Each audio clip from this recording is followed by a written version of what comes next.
Do you hear it? That's right. Nothing at all. It's the first week of school and the house is empty, the studio is quiet, and I've got a great project to get us all in the mood. Let's get back to school.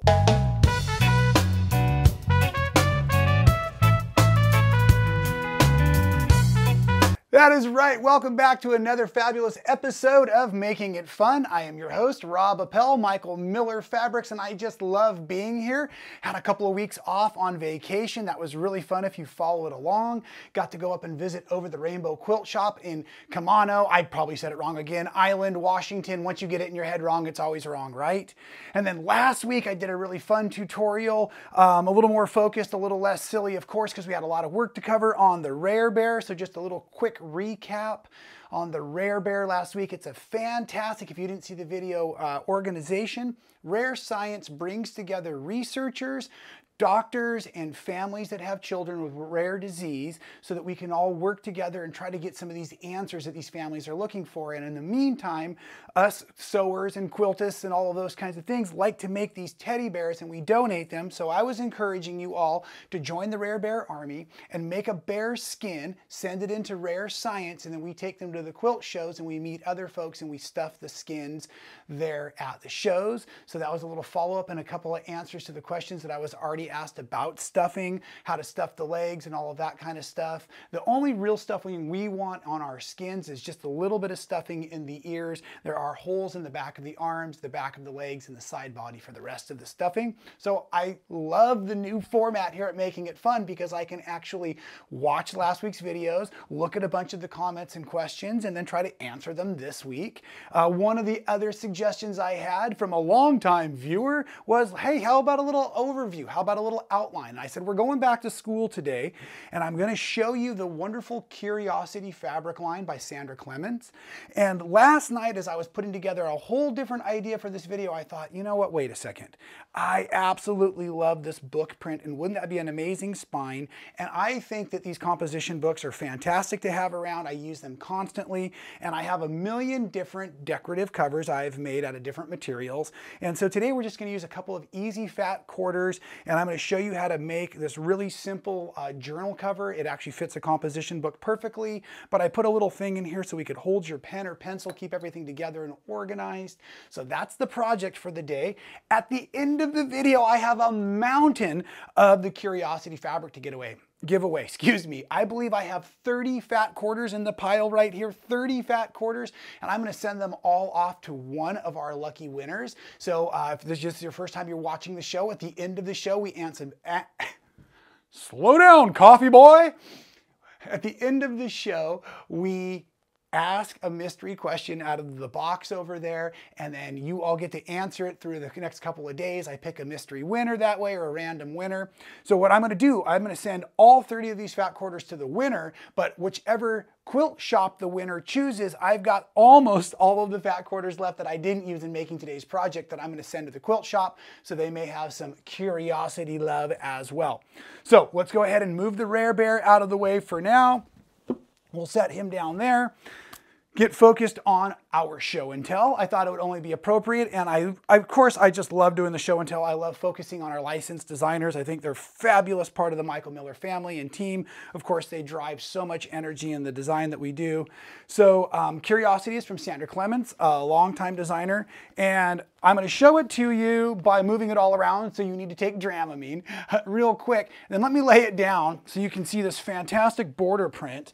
And I did a fun interview at Quilt Market with Sandra, and she was talking to me about how she was out on a walk with her daughter, and they saw this little fox, and I think they saw the little hole where the fox must live, and they were thinking to themselves, I wonder if the fox has a family, and if they're getting ready for school, and if they know how to read, or if they're learning to read. And that started the whole curiosity behind this fabric line with Sandra and her daughters. So anyways, let's blow through some of these fabulous coordinates. I just love border print, so this is a fun double border print we've got.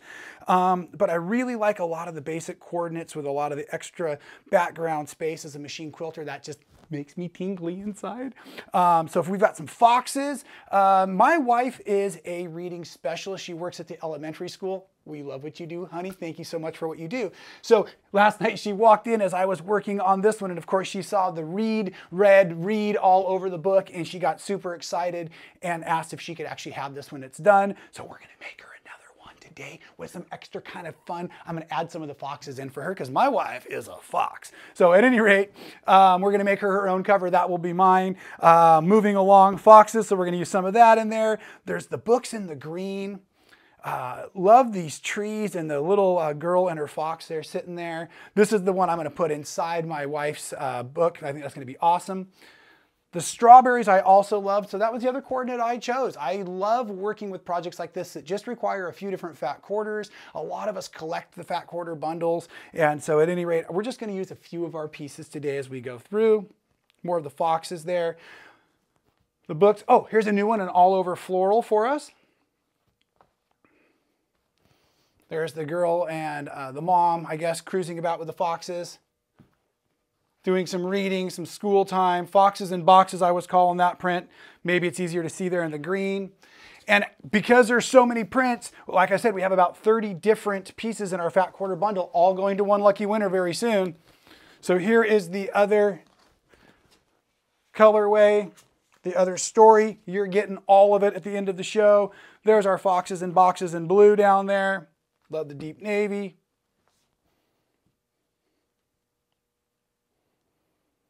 There's that reed print again, which has just been a real hit so far. And these are shipping or have already shipped to your local quilt shop. So I'm trying to get the videos timed just right. Not only is this perfect for back to school, but yes, these are also arriving. Look at the awesome books. These are also arriving or have just arrived at your local quilt shop. So you go to your local quilt shop, you say, hey, Rob and Mike from Making It Fun have sent me in to get some curiosity. There's those beautiful strawberries and even more refreshing in the white. I love this. I don't know what it is. I just love strawberries. So at any rate, please give it your local quilt shop some love every month if you can, every week if you're visiting on my schedule. And let them know we sent you. Ask them for some Sandra Clemens, some curiosity, some Michael Miller, and help support those shops out there. So there's our show and tell. Let's dive into the project. I've got a clock set over there. I'm seeing how quickly we can do this, but with a bit of good teaching involved, a little Zen teaching involved too. Okay, so here's the breakdown. Let me move my beautiful pen. Did I mention that I make fountain pens? I make stilettos, seam rippers. You can check those out on robappell.com, although I don't know that I have any at the moment for sale. I think my inventory is out, but I did make that and I do love it. Okay, so I used a perfect fabric for the spine, the books. I'm going to show you how to fussy cut that. I chose another print for the exterior. I have a different print for the interior sleeve. And now when we go to make this, you can make this come over as far as you like. I was being efficient with my fabric and my time there. And I'll just go ahead and pull out the journal real quick, or the composition book. And you can see I love, like I said, that book print so much that I've used the dark green version on the interior as well. So if you've seen some of my other composition book videos on other channels, this is even more simplified because it wasn't based around the patchwork, and we have big, beautiful, fat quarters to work with. So that's what we're going to do today. The exterior measurements, these pieces right here that you're going to need of the green, you're going to need two of them, one for the front and the back. Okay, everything is going to be 10.5 inches tall. 10.5 inches top to bottom. That's going to include our seam allowance. And if you notice, this book fits a little tight, so I've actually increased the measurements on this next one we're building for my wife. So we have a little extra room for our top stitching. This one fits a little snug, I think. So at any rate, 10.5 tall, and I have these at, these 6 3/4 wide.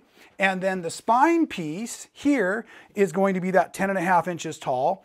And I'm going to make it 3 1/4 inch wide. Now, I said I'm going to teach you some fussy cutting tricks, and that's exactly what we want to do. I fussy cut the first one, and so I've already nibbled with my rotary cutter into this row of books. When we fussy cut, we often have to sacrifice one row to be able to use the other rows. Let's talk about the strategy. So as I go ahead and rotate this, I'm looking, I have 3 1/4 inches, so somewhere in here, I'm gonna be able to get 2 complete rows of books. And I'm hoping to be able to put a little bit extra of the books in the seam allowance. And I'm looking at the print in here, and I've marked with at least 1/4 of an inch. But before I slice in, I wanna look over here and see where my 3-inch mark is. And my 3-inch mark, and I need 3 1/4 working, that's gonna leave too much extra of the books on the other side. So now I'm just gonna cheat a little deeper. So I'm gonna go about, what would that be, 3/16 from the row of books I want to use. I'm going to line up everything here. I make the first cut, and that's going to help me hide in the seam allowance. Then I'm going to rotate it to do good proper cutting, good proper teaching, safe cutting. And now I'm just going to simply look for my 3 1/4 inch mark, double check. Moving on, we need this now to be 10 1/2 inches. So I'm going to measure from my 10 1/2 inch mark up. I'm going to make sure my lines are straight. I'm going to chop this down, 10 1/2, all looks good. Set that aside for another day. And now we're just going to start building the exterior of our bag. We're going to go right sides together. And let's just say the first one we're doing is the back of the journal cover. In case you have prints that have an orientation to them, I am going to definitely make sure that right now I'm putting this up. This is top. These are right sides together. I'm going to come to my machine and make myself a beautiful 1/4 inch seam allowance. Let's lock our stitches in place. And if you want to use poly thread or cotton, you're really not going to put a lot of wear and tear on these seams once the book is put together.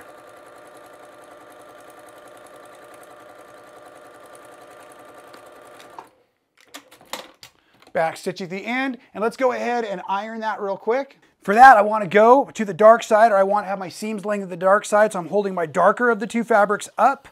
So not necessarily pressing away from the center, but in this chance, I am also pressing away from center.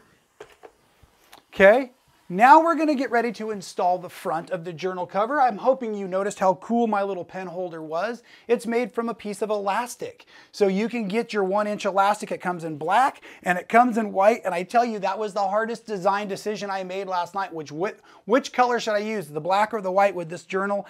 I think the black will stay clean looking longer, so I went with the black. Either way, and they also make all kinds of cool other colors of elastic out there. You're gonna need 1 3/4 inches roughly for that size pen. And then I'm gonna drop it down 1 1/4 inches. So let's just come over here and see if I can do that right here using my grid on this beautiful new mat I just picked up. So I'm gonna go ahead and get myself right sides together. So you would be checking your orientation if you have a directional print. I'm going to come down 1 1/4 inches there. It doesn't really matter, but you want to come down at least 1 1/4 inches because we are going to be turning these. I'm going to line them up at the top, head over to the sewing machine. A straight pin wouldn't have been the worst tool to use right then.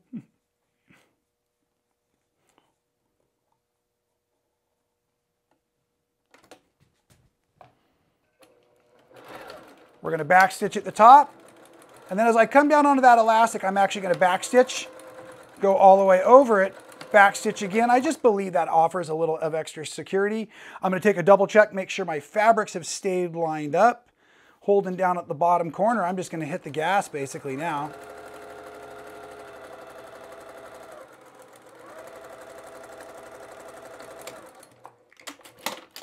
We'll hit that with the iron also. Again, pressing to the dark side. So a good editor would be over here ironing. That's me, I edit my own videos. But a good audience would be watching and you would notice, hey, I think he just switched his fabric, which means I hit a bit of a disaster, but I want to walk you through it. But I did just take a moment and reset here. So let me tell you what happened. I was prepping my fabrics late last night. I looked on the wrong side of the line. Apparently, as I opened up the piece I just made, it wasn't large enough to fit the interfacing I'm about to show you how to use, and I got nervous. And the only major disappointment with that is it also meant my fabulous fox fabric for my fabulous foxy wife, I also cut wrong. So I can't use this one, and I could borrow again over here from my wonderful quilt shop. I'm about to give that to, but my wife loves the trees, so we're gonna just swap this out. It's easy. We're gonna use the trees for my wonderful wife. She'll be happy with that. I have foxes now on the outside on the back of the remake, the real quick revamp there. So we're just gonna set that aside. We're moving right back into the tutorial, and that's what's so fun about not doing the episodes completely live anymore.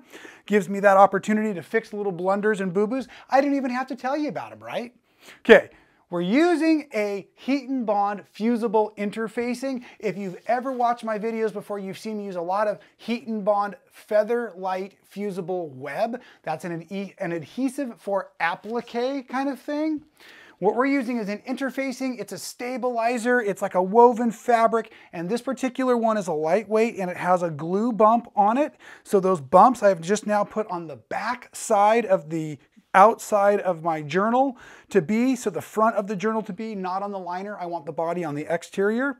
I have cut my interfacing slightly smaller than the exterior. So the exterior we are hunting for is still 10.5.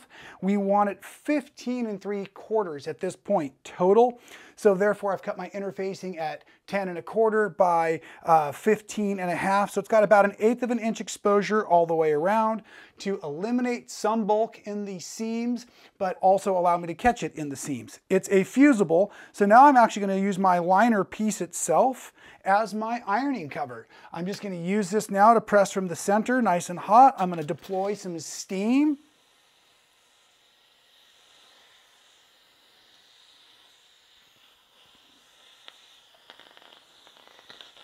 And that's going to help the glue of the fusible interfacing bond to the back of the fabric I want it to bond to. Once that's done, I would like you to flip it over and hit it from the top side as well. So that was just to make sure it stayed right where it belonged. This is actually going to be a great book cover as well. I love it. And like I said, I got my foxes on the outside. Super easy. Now we actually need to build the inside sleeves of our journal. We're going to build this part here, and it's a super, super easy construction. Now I used 10.5 by 10.5 inch squares. You could go 10.5 inches by up to 14, because all you're going to do with whatever square or rectangle you make, and I've already done it here, is I'm folding it in half, and then you probably can't see, but I've top stitched this one. So again, I took my square, I folded it in half, I hit it with the iron first, and this is a great place to start practicing our top stitching, because on this journal we're going to want to be able to top stitch fairly accurately. So what I'm going to do now is I'm going to find a really cool point right here, like on the tip of my presser foot that I'm looking at, and I'm just going to go ahead and sew very close to the edge, and this is simply decoration right now. But we're going to top stitch the whole journal cover closed so we don't have to hand stitch it. Therefore, I want all of my edges top stitched. Back stitching here. And again, I want my stitching to match. I'm not sure if you can see that, but that's nice running along maybe a 1/16, not an 1/8, not even that large. So right along the edge. And now we're going to get ready to prep out this entire thing. This is going to be really cool.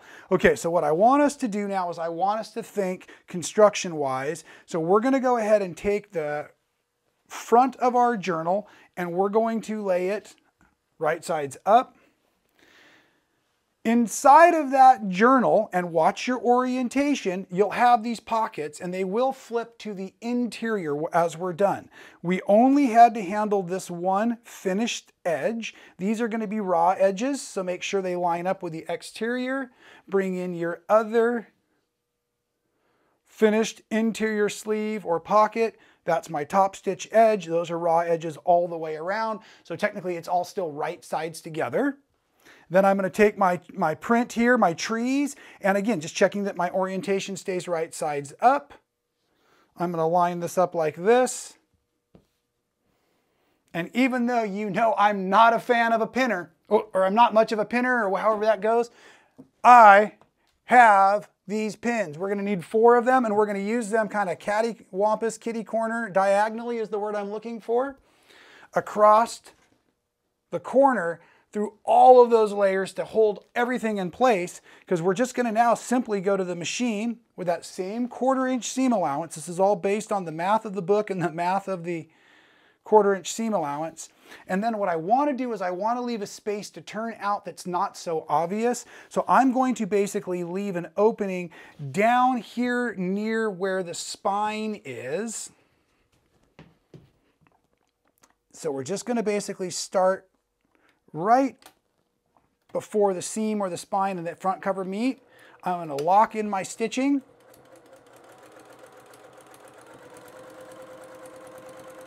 And I'm just making sure I have all of my layers. I'm going to sew off the edge. I can even back stitch off the edge if I want, but I like to go needle down for the pivot here.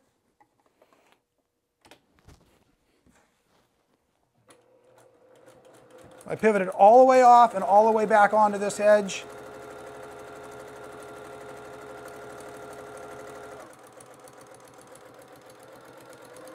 All the way off, back stitch if you like. Back around, make sure you've got all your edges where you want them.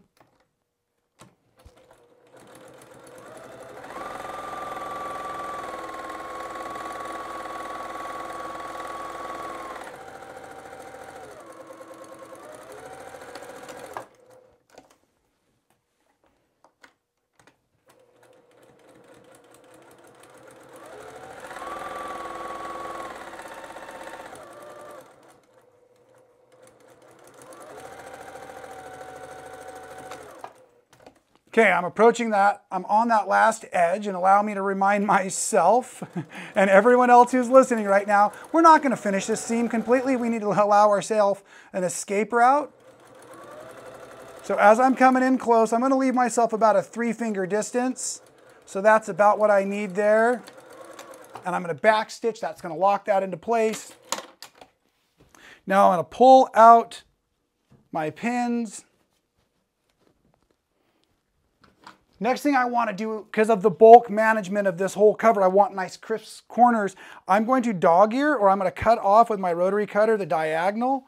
That's the reason I stitched off of those edges and I secured them extra well. Because we're going to punch, pop, poke those out later on. Something like that. Get those out of the way. Now, let's find our little escape route in here. We're going to reach in and slowly and carefully begin to pull this out. I remember the very first time I did this, I panicked a bit because often those pockets or those interiors come out on the wrong side and we start to go, oh no, did we build it wrong? And we didn't.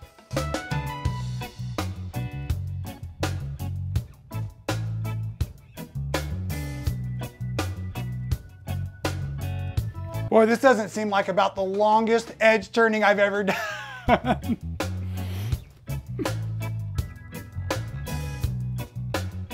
There we go. Yes, it worked. And it looks lovely. Although it will certainly look much better after we hit it with the iron here in a second. I'm just going to keep working these corners a little bit. Sorry, I can't help but laughing because I know if I was really paying attention, I would have made up a story or stood there and did something fun for you. But instead, I just went deer in the headlights. Now let's hit it with our iron because we want these edges, especially that trapdoor, nice and crisp as we prepare for the top stitch. Oh, this has turned out just beautifully.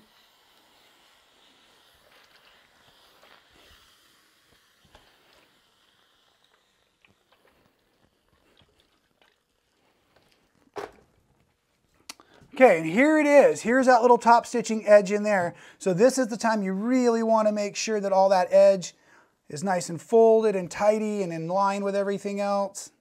So I like to just massage it a moment with my fingers.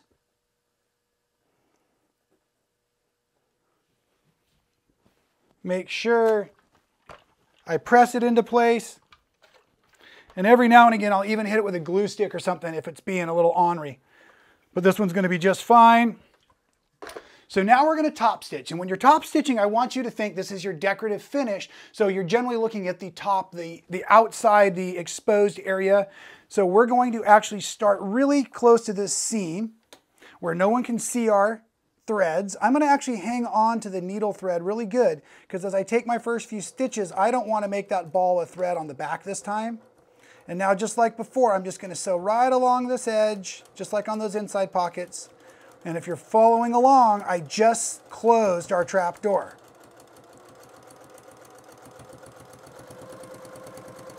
I guess maybe you should have tried the cover on for size first. You can square or round your corners, but now we're going to pivot.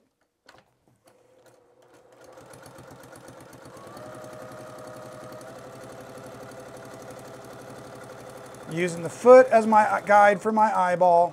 You can say I'm way off my edge guide right now. Sometimes I need to take one extra stitch in that corner to get back on target.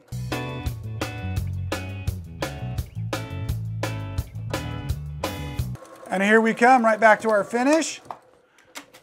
Lock those stitches in place and we have our excellent journal cover, and you know I can't resist trying it on, so let's peel it off. Set it up so the front goes on.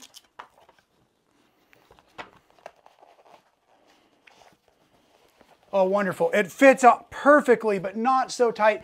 The other one was kind of bowing the cover a little bit. Okay, here's a trick if you don't know this trick as well. At this point, we're just going to bend the other cover backwards to join into that pocket.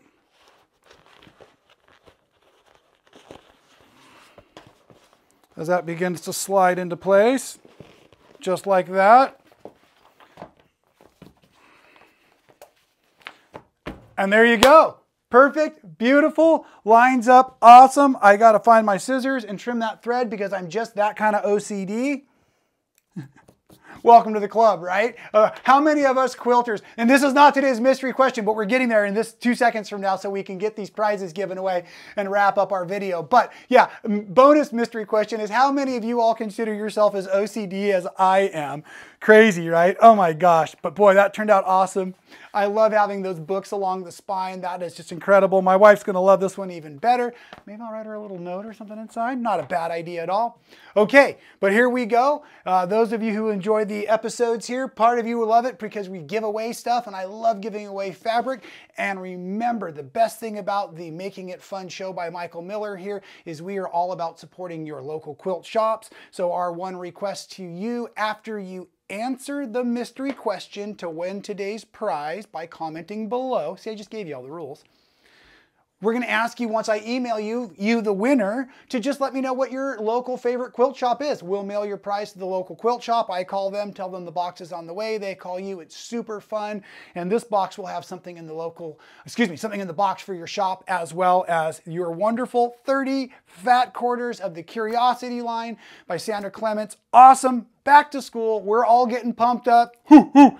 Go Pirates. Both of my kids are in high school this year. Can you believe it? I cannot believe it. Okay. We're ready. So the rules are, I'm going to read a question. You are going to answer the mystery question in the comments below. You must be subscribed to Making It Fun, and you must answer the question to be the winner who is randomly picked. I'm going to file through here. I have removed the questions that have been asked in the last few weeks. That was another great tip. Thank you very much. I have chosen this question. Here it is. Answering the mystery question. And a side topic from today's video, if you need to play backwards for a little extra information, the question is, applique, hand or machine? Answer the mystery question in the comments below. Are you an applique artist? Well, even if you aren't an applique artist, when you become an applique artist, is it hand or machine? There's no wrong answer, just a bunch of fun. There it is. And thanks again for following along. We'll see you real soon right here at Making It Fun.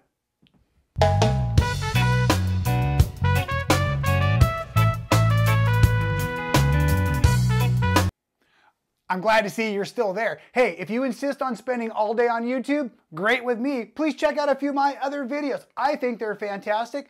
Hit that subscribe button, hit the bell to be notified. We'll see you next time for another helping of fun.